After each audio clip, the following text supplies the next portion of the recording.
Nile Gardiner recently claimed that Prince Harry and Meghan Markle's narcissism is disliked in the United States, stating that Americans love the royal family and disapprove of Harry and Meghan trashing them.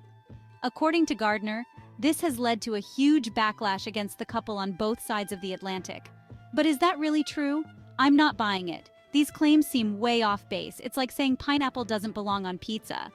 Okay, maybe that's a bad example. That debate is still raging. But you get my point. The accusations against Harry and Meghan just don't add up. Here's the thing about Gardiner's claims. They're not based on facts, they're opinions, and pretty biased ones at that. It's like he's looking at Harry and Meghan through a funhouse mirror. Everything's distorted. We're going to set the record straight. Let's start with this whole narcissism thing. It's a big word that gets thrown around a lot these days. But what does it actually mean? Well, narcissism is an excessive need for admiration. It's a grandiose sense of self-importance. It's a lack of empathy for others. Now, does that sound like Harry and Meghan to you? I mean, come on. These are two people who left a life of luxury and privilege. They did it to forge their own path, to make a difference in the world. That doesn't exactly scream me, does it? It's more like we. As in, we want to make the world a better place. Let's look at their actions. They've championed mental health awareness. They've supported veterans. These aren't the actions of people obsessed with themselves. They're the actions of people who care deeply about others, who want to use their platform to make a positive impact. Instead, it's the British media that has shown an obsessive interest in the couple, often spreading rumors and fabrications.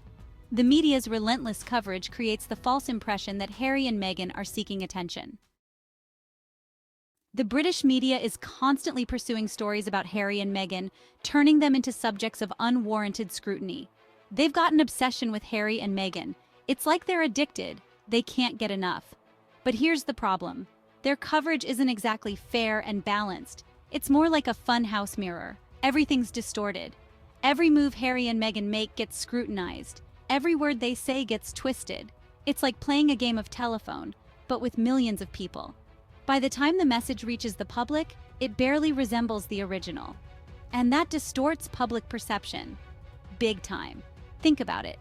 How many negative headlines have you seen about Harry and Meghan? Now, how many positive ones? I bet the scales are tipped heavily towards the negative. But does that reflect reality? Or does it reflect what sells newspapers and gets clicks? This obsession isn't just unfair to Harry and Meghan. It's unfair to the public, too. It's feeding us a skewed version of reality. It's like being on a diet of junk food.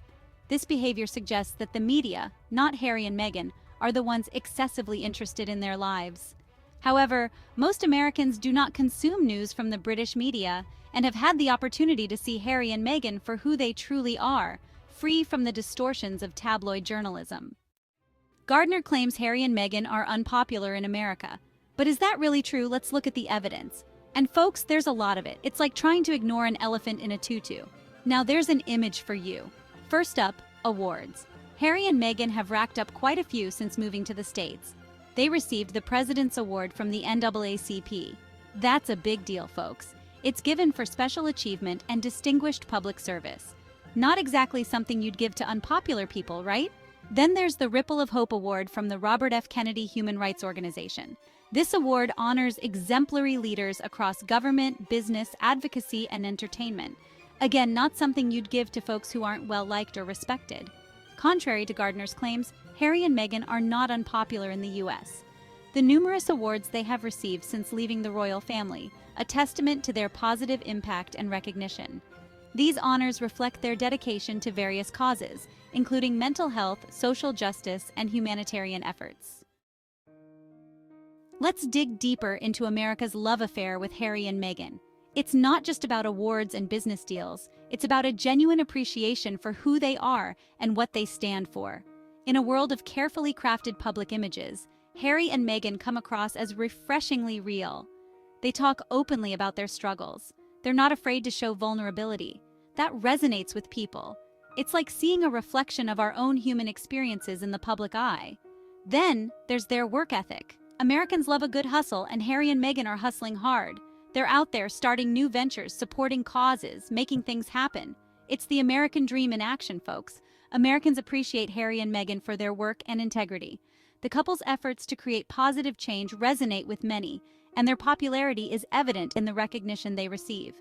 The idea that they are disliked is a narrative pushed by the British media, not a reflection of reality. Now let's address this idea that Harry and Meghan are trashing the royal family.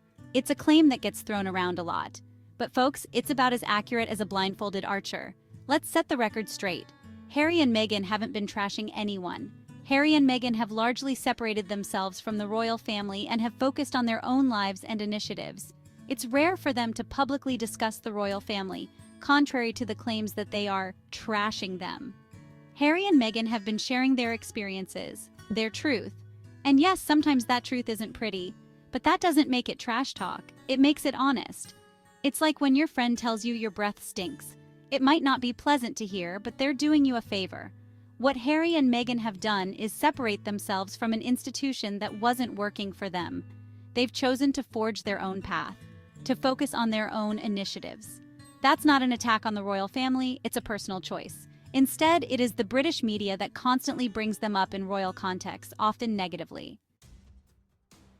Let's circle back to the British media for a moment, because they play a starring role in this drama, and not in a good way. They're like that friend who always stirs up drama at parties. You know the type. The British media has been relentless in their coverage of Harry and Meghan. But here's the thing. A lot of it isn't journalism, it's sensationalism.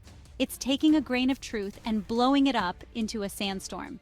And that sandstorm is obscuring the real picture. They've created narratives that are hard to shake. The difficult Duchess, the ungrateful prince. These labels stick, even when they're not based in reality. It's like trying to get gum off your shoe. It's persistent, it's annoying, and it distorts how people see Harry and Meghan. But here's the kicker. This isn't just about selling papers or getting clicks. It's about control. The British media had unprecedented access to the royal family. Harry and Meghan's departure threatened that. Now, let's tackle this idea that Harry and Meghan are divisive figures, that their awards are controversial. Folks, this claim is about as solid as a chocolate teapot. It just doesn't hold water. The British media created drama around Harry receiving the ESPI award, but this was an orchestrated effort to maintain their narrative. They even went so far as to involve Pat Tillman's mother, who had never previously been consulted about the award, to manufacture disapproval. The real controversy here isn't about Harry and Meghan. It's about the resistance to change, to new voices. In reality, there was no significant backlash in the US regarding the award. The British media's portrayal of events was intended to stir controversy, but it did not reflect the general sentiment in America. Americans continue to honor and respect Harry and Meghan for their contributions and achievements. As we wrap up, Harry and Meghan have successfully created the life they sought when they stepped back from royal duties. In the US, they have found a safe and supportive environment for their family, free from the invasive scrutiny of the British media. They continue to focus on their philanthropic work, showing up and doing good without concern for popularity. Americans love and appreciate them for their genuine efforts to make a difference. The multiple awards and recognitions they receive are a testament to their positive impact and the respect they command. Contrary to Gardiner's opinion, Harry and Meghan are neither unpopular nor divisive figures. They are celebrated for their authenticity, dedication, and the positive change they bring to the world.